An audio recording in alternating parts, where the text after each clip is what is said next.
तो हमारी दुनिया बहुत अद्भुत है, बहुत सुंदर। हर एक चीज़ कुदरत ने ऐसी बनाई है कि कोई कमी नहीं, लेकिन इंसान ने सारी गड़बड़ कर दी।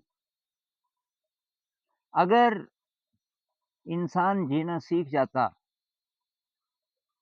अगर उसमें गड़बड़ न होती, खासकर अहंकार न होता, ये मैं का भाव न होता और प्रतिस्पर्धा न होती, होड़ न होती, युद्ध नहीं होते और हम अपनी असली प्रकृति के साथ अगर जी पाते, तो एकदम सुंदर मनुष्य का जीवन एकदम सुंदर होता और प्रकृति जितनी सुंदर बनाई कुदरत ने, उसका हिस्सा इंसान होता और तब कोई कमी नहीं होती। कोई कमी नहीं होती, हर चीज़ एकदम खूबसूरत होती, कोई पॉल्यूशन नहीं होता। और अभी जो महानगर हैं, छोटी-सी जगह में इतनी ज़्यादा भीड़-भाड़ और इतना ज़्यादा पॉल्यूशन, कई प्रकार की बीमारियाँ, तो वो सब नहीं होता। इस सब की जड़ में है कि मनुष्य भूल गया मैं कौन हूँ। अब भूल गया तो वो अपने को डिफ़ाइन करना चाहता है इस बाहरी दुनिया के हिसाब से और उसका दिमाग तब सीमित हो जाता है। तो बाहरी दिमाग के हिसाब से का मतलब है कि जो एनिमल इंस्टिंक्ट्स हैं हमारे अंदर, ये प्लेज़र के पीछे भागना, पेन जहाँ-जहाँ है उससे दूर भागना, ये 2 चीज़ें और इन दोनों के कारण लड़ना। प्लेज़र को हासिल करने के लिए, सारा जो इंद्रिय सुख है, को हासिल करने के लिए, उसमें फिर मनुष्य का दिमाग जब से थोड़ा ज़्यादा विकसित हुआ, तो केवल फ़िज़िकल नहीं रहा। मतलब जानवरों में भी है ये, कहते हैं सेक्स, एग्रेशन एंड हंगर उनके बेसिक इंस्टिंक्ट्स हैं, जिसके लिए वो सारी कोशिशें करते हैं, लड़ाई भी करते हैं। लेकिन मनुष्य में वो साइकोलॉजिकल हो गया ज़्यादा, केवल फ़िज़िकल नहीं रहा। साइकोलॉजिकल का मतलब कि मैं थोड़ा बड़ा हो जाऊँ।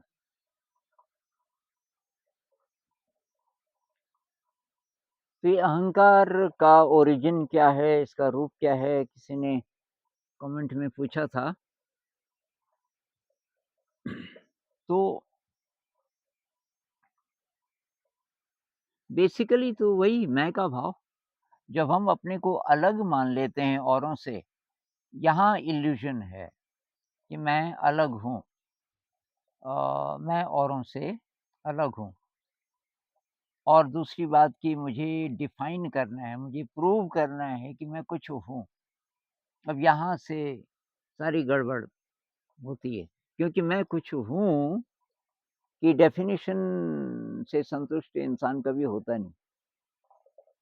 अब जैसे मुझे लगे भई मैं कुछ तब मानूँगा अपने को जब मेरे पास बहुत पैसा हो जाएगा। अब मान लीजिए मैं बहुत बड़ा उद्योगपति बन गया, मेरे पास अरबों-खरबों रुपए हैं, लेकिन लगता नहीं कि वो डेफ़िनिशन पूरी हो गई। अभी पूरे नहीं हैं ये पैसे।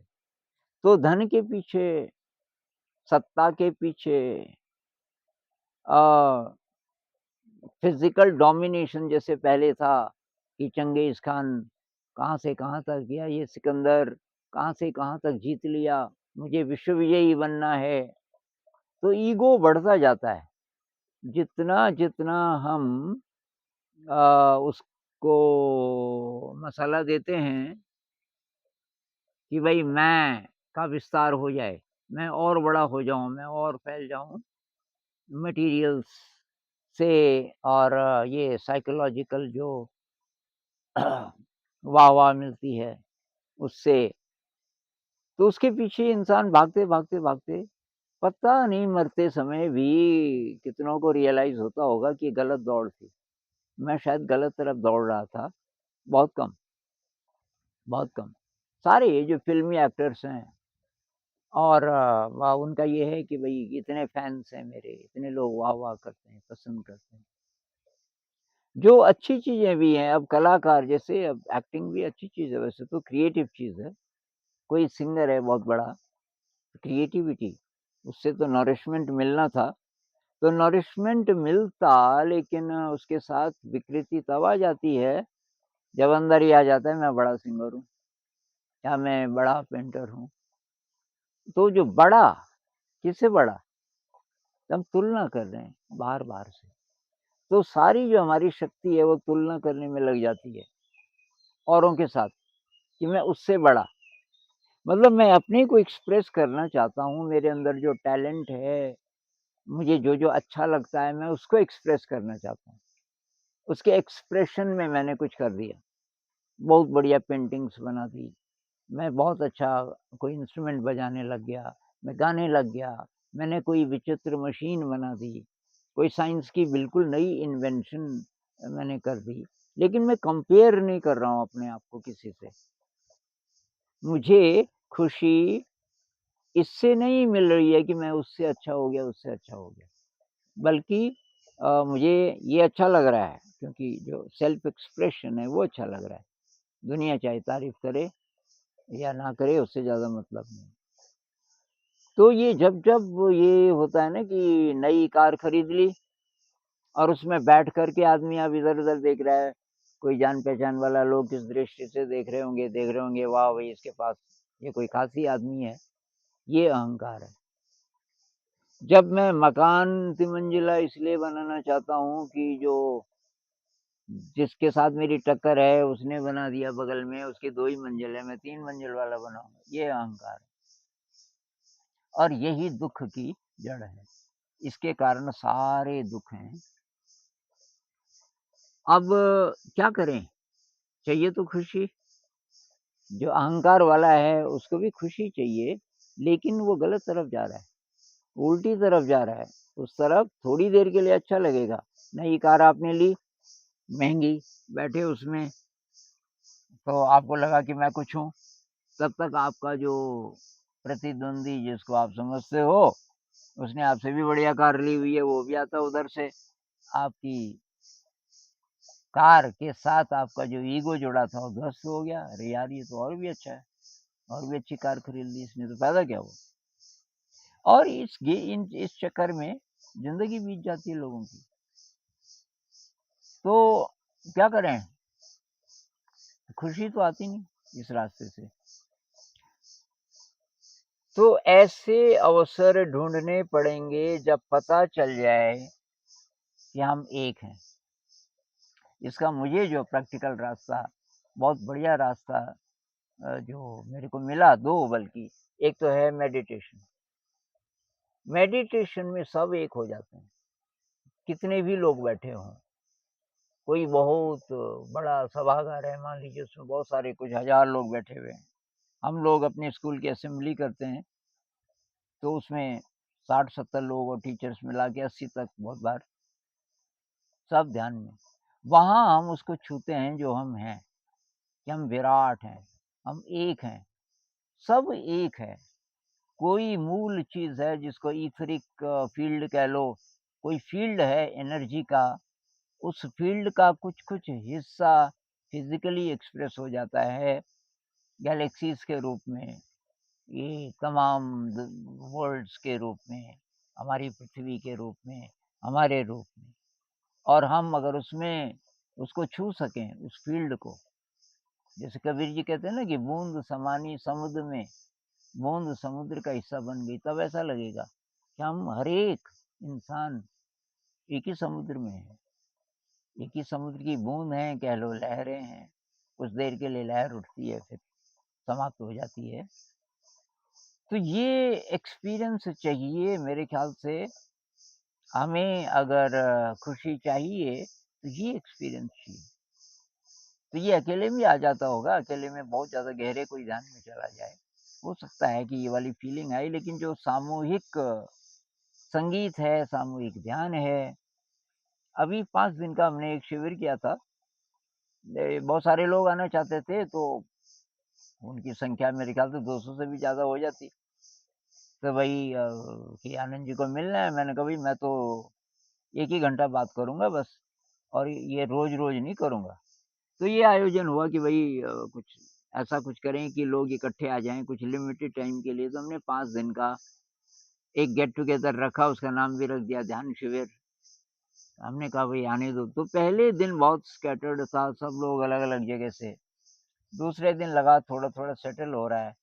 अंत में सब लोग बहुत आए और इतनी दोस्ती हो गई सबकी सबसे, सब अलग-अलग जगह से आए थे। तो वो है, वो जो स्पर्श है, वो अनंत का स्पर्श है। ऐसा ही संगीत में भी होता है। तो हमारे उपनिषद कहते हैं ना कि ब्रह्म है और हम भी ब्रह्म हैं। मतलब सब एक ही है, अनंत। ये जो ऊर्जा का फ़ील्ड है, हम उसका रूप हैं। रसो वैसः, वो रस है, और उसका रस ज़रा-सा हमें मिल जाए, तो हम भी रसमय हो जाते हैं, क्योंकि हम उसी से बने हैं। हम भी परमात्मा का अंश हैं, और परमात्मा को एक फ़ील्ड की तरह समझ लीजिए, एक फ़ील्ड एनर्जी का जैसे, एक फ़ील्ड बहुत जीवंत, बहुत कंपैशनेट। लेकिन सारी व्यवस्था ईगो को बढ़ाने के लिए बनी, ऐसा लगता है। एजुकेशन सिस्टम, ये फर्स्ट, सेकंड, थर्ड सब ईगो। टीचर्स पढ़ाते हैं, तो टीचर अथॉरिटी बन के आते हैं, वहाँ भी ईगो है। कोई बड़े मंत्री जी आ गए, तो बहुत बड़े हैं जी, उनके सामने लोग झुक जाते हैं, फूल माला, श्रद्धा के कारण नहीं, तो इसलिए कि वो बड़ा है। अब ये कल वो मंत्री ना रहे, तब कोई नहीं पूछेगा। तो ये क्या है? तो सारा जो तंत्र है, वो हमारी ईगो को बढ़ा रहा है।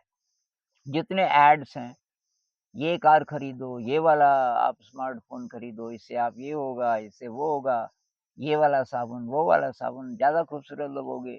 सब बाहर-बाहर, बाहर-बाहर से, कि बाहर की दुनिया में कंपेयर करें तो आप ज़्यादा सुंदर लगोगे, कंपेयर करें तो आप रिच हो जाओगे, करोड़पति हो जाओगे। सारी जो इक्वेशंस हैं, वो सब बाहर-बाहर, तो हमें भटका रहा है सारा तंत्र। सारी जितनी व्यवस्थाएँ हैं, जो शिक्षा व्यवस्था से लेके जितनी हैं, ये सब के सब हमारी ईगो को बढ़ा रहे हैं।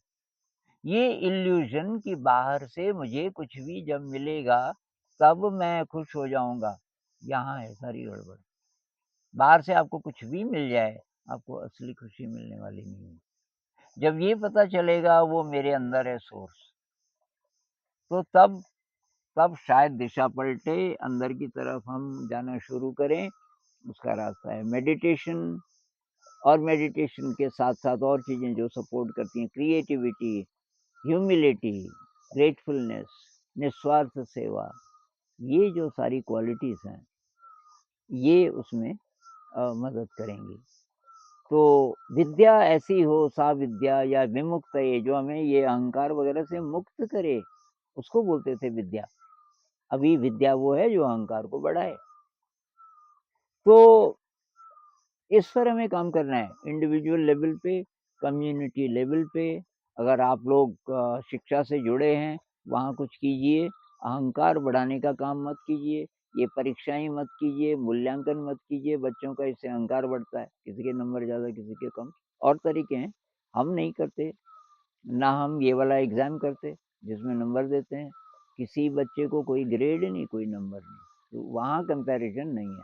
कॉम्पिटिटिव स्पोर्ट्स नहीं करते हम, और प्रकार के करते हैं जिसमें एक्सरसाइज़ पूरी हो जाए, लेकिन कॉम्पिटिशन ना हो। तो बहुत बड़ा विषय है, फिलहाल इस पे इतनी ही बात करेंगे।